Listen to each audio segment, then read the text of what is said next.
আসসালামু আলাইকুম। আশা করি সবাই ভালো আছেন। আজ আমি আপনাদেরকে চিনি দিয়ে বশীকরণ বা মিছরির মাধ্যমে বশীকরণ দিব।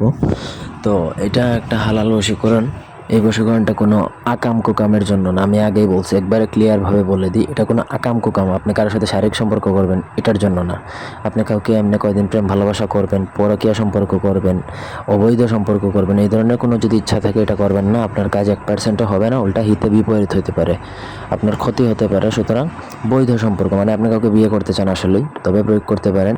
আপনার স্বামী স্ত্রীর উপর প্রয়োগ করতে পারেন। আপনার বাবা মা যদি খুব বেশি আপনার উপর অত্যাচার করে, ভালো যে কোনো উদ্দেশ্য নিয়ে এই বশীকরণটা প্রয়োগ করা যায়। আর এটা চিনি বা মিশ্রির উপর প্রয়োগ করা যায়। মিশ্রি চিনলে যদি ভালো, যদি না চেন তাহলে চিনির উপরে প্রয়োগ করতে পারেন। তো আয়াতটাও খুবই সহজ, ইউহিব্বুনাহুম কাহুব্বিল্লাহি ওয়াল্লাযিনা আমানু আশাদ্দু হুব্বান লিল্লাহি, স্ক্রিনে দেওয়া আছে। আপনাকে প্রথমত পাক পবিত্র অবস্থায় এশার নামাজের পর এই দোয়াটা 14 বার পাঠ করে 14 বার চিনিতে ফু দেবেন। মানে একবার পাঠ করবেন, চিনিতে একটা ফু। এবং যখন আপনি নামাজ পড়বেন, নামাজ পড়ে যায় নামাজের মধ্যে বসে চিনি নিয়ে বসবেন। চিনির আপনি একটু চিনি, 1 কৌটা চিনি নেবেন ছোট। তারপর চিনি পড়ার আগে আপনি 3 বার দরুদ শরীফ পড়বেন। তারপর এই আয়াতটা একবার পড়বেন, একটা ফু।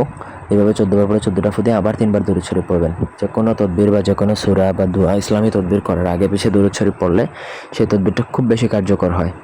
অনেকে আলসামো করে এই দরুদ শরীফ পড়তে চায় না, কিন্তু ভালো যদি আপনি তদবির করতে চান, স্পেশালভাবে বা শক্তিশালীভাবে যদি কোনো তদবির করতে চান, সেক্ষেত্রে আপনার দরুদ শরীফ পড়াটা বাধ্যতামূলক বা ম্যান্ডেটরি বলা যায়। মানে এটা আপনাকে করতেই হবে।